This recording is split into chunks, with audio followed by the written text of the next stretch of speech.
Hello and welcome to a tour of my house. Right here. Now, as you all know, we're going to start with the most important part of a tiny motorhome. First of all, this is a 1991 Toyota Warrior. What does that mean? Well, as you know, I'm a huge car guy, so let me run you down on the details. I had someone help me open up the hood because I had no idea how to do it, and we found here this engine. Let's get the numbers on the nuts and bolts, the gear, the mechanical workings of this car. We've got a 6-cylinder engine.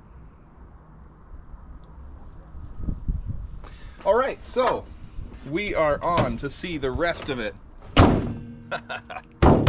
This baby uses gasoline, and the gasoline goes into a chamber where it's ignited, and some things that kind of do this when the explosion and that. Let's take a look from my favorite side, the passenger side. I'm just going to take this here. There we go. The command center. We've got a CD player. And I got a whole book full of CDs somewhere. Haven't used that much, to be honest. Before we go inside, let's take a quick walk around and check out all the different things that are features. Right here we got this vent. I don't remember what's in there. The battery. Is it the battery? The house battery's in it. We got the house battery inside here. The house battery. That powers the inside, which you'll see later. Here is the propane. I know all about this because I use it to cook the food inside the van. Propane. What's that grate, David? Sorry? What's this grate? That's for the fridge. Is it for the fridge? Yeah, it is. Sweet.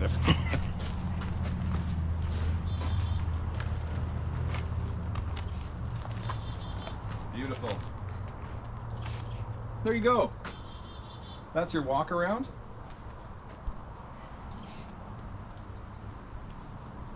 Those are great. And this is where we fill water. We can hold about 60 liters of water to use for gray. That's for just powering the sink at the back, and somewhere just behind me, the sink here. You fill it there. There's a pump that takes it all the way through. And this is a little storage cubby. Now let's go inside.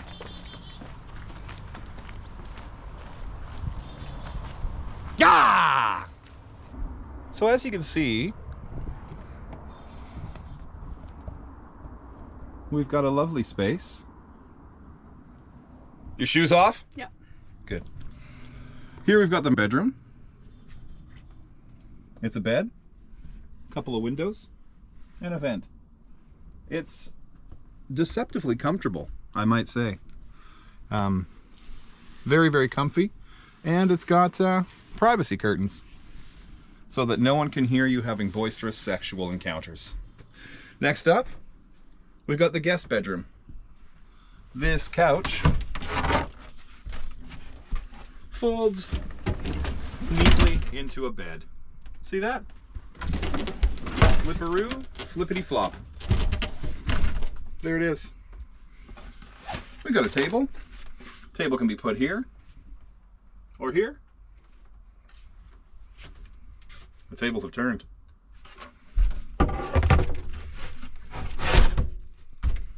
And we've got the dinette. We've got the fridge. We've got the stove, complete with an oven.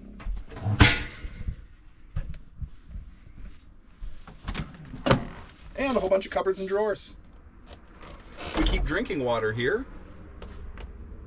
That's just for drinking and cooking.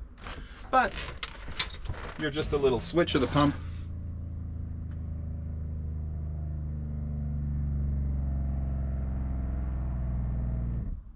Away from having water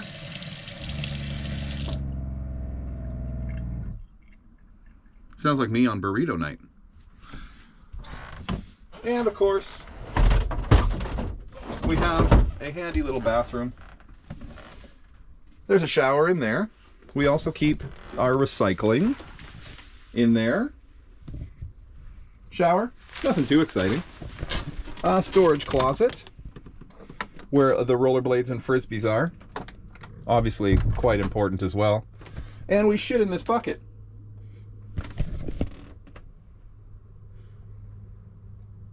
We could actually hook up a toilet to the black tank. Everything there is operational for future resale when you're looking at this video, but that's just a little bit of a formality for the most part. So that's just there kind of in case it's needed.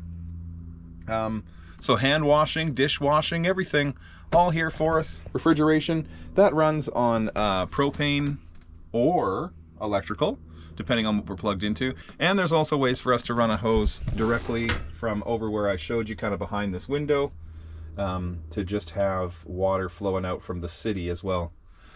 Lots of good storage up here. I'll show you my cupboard because I keep my clothing folded so neatly and not just crammed in there. And lots of room for foods and whatnot.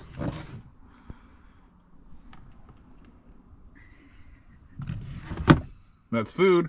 We eat that. Got a smoke detector there. And actually, perhaps the most cute little addition is this wood-burning stove. We don't use it too often, but when we do, it's super duper awesome and handy. Now, you can stand right up in here so long as you're not taller than 5'11½".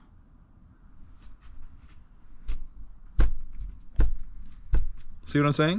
Two 150-watt solar panels that are controlled through this little module here, and we've got an inverter underneath here that we can turn on and use that plug-in power strip there to power our things or charge them up.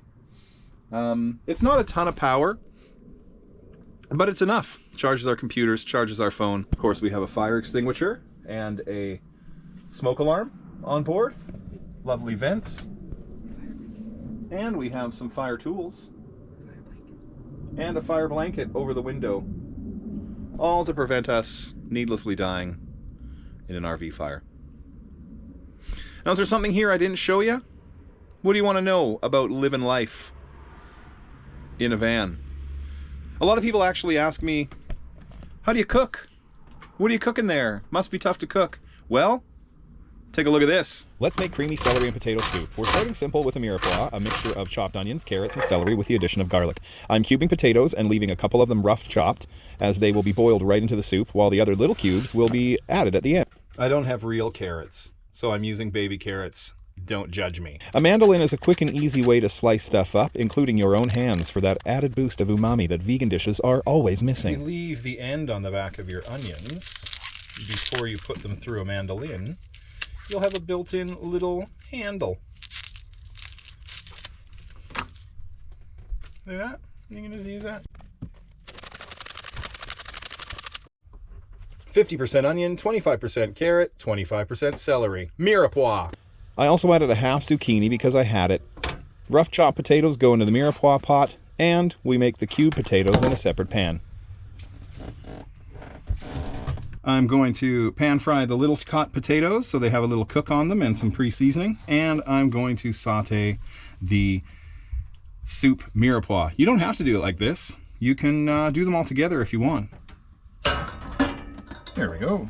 For the potatoes, I'm going to toast just a little bit of black mustard seed in there because I like that. And with the little mustard seed sizzling, I'm going to add potatoes. And on this side, my mirepoix. And let's make sure that both pans get some salt. And in my potatoes, I'm going to add some Old Bay seasoning and a hint of garam masala, just to give it a bit of potato-y goodness. On this side of things, I'm going to add sage, chives, rosemary, marjoram, dash of allspice, just because I like it, some oregano,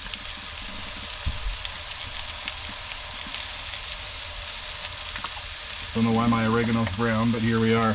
And a double pinch of red chili flake. And the goal here is to brown up those potatoes and reduce down your mirepoix.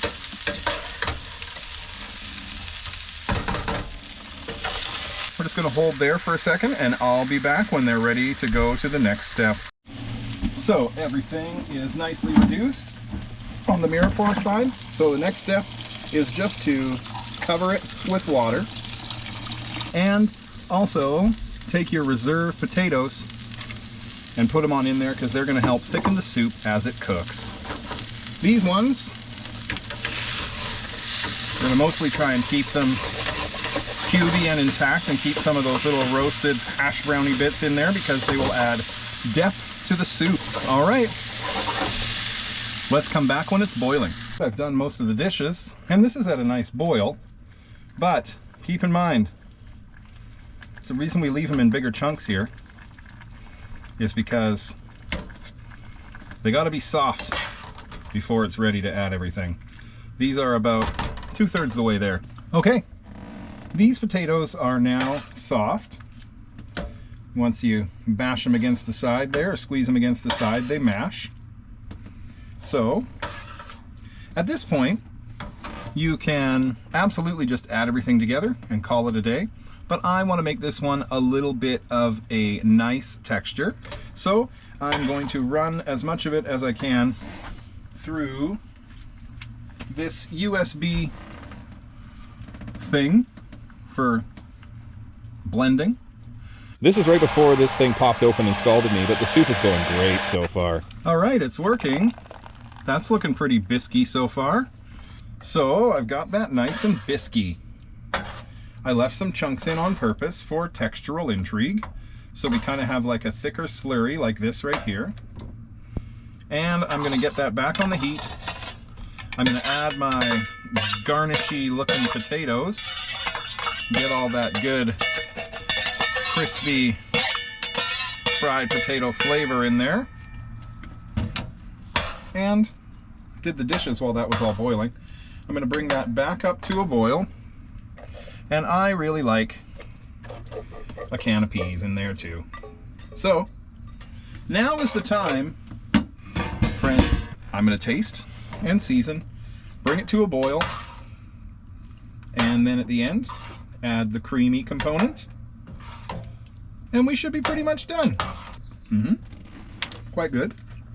I want some more chives, so I'm just going to dot in a little bit more oregano.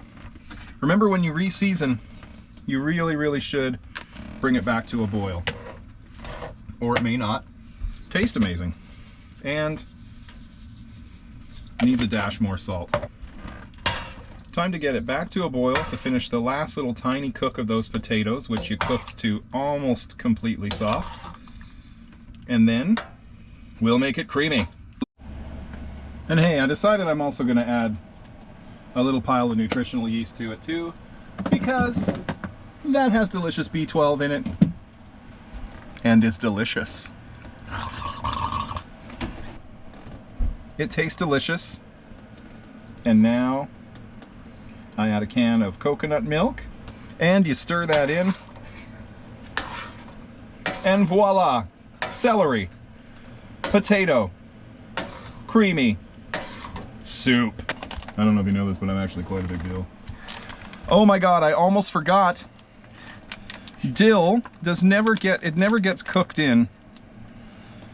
If you're using dill that is dry, the best thing you can do is add it right at the end. So I'm going to add about a tablespoon of dill, and then I am going to stir it in. And now the cream of celery and potato soup is done. So what do? We made a mirepoix. We diced some potatoes. We boiled it up. We pureed the mirepoix, and we added potatoes, peas, coconut cream, and dill to make a delicious soup. Oh yeah, the soup is really tasty. Trailer soup. Right in time to let it cool to a perfect temp while I rehearse for an upcoming gig at a farmer's market. Somebody said you got a new friend.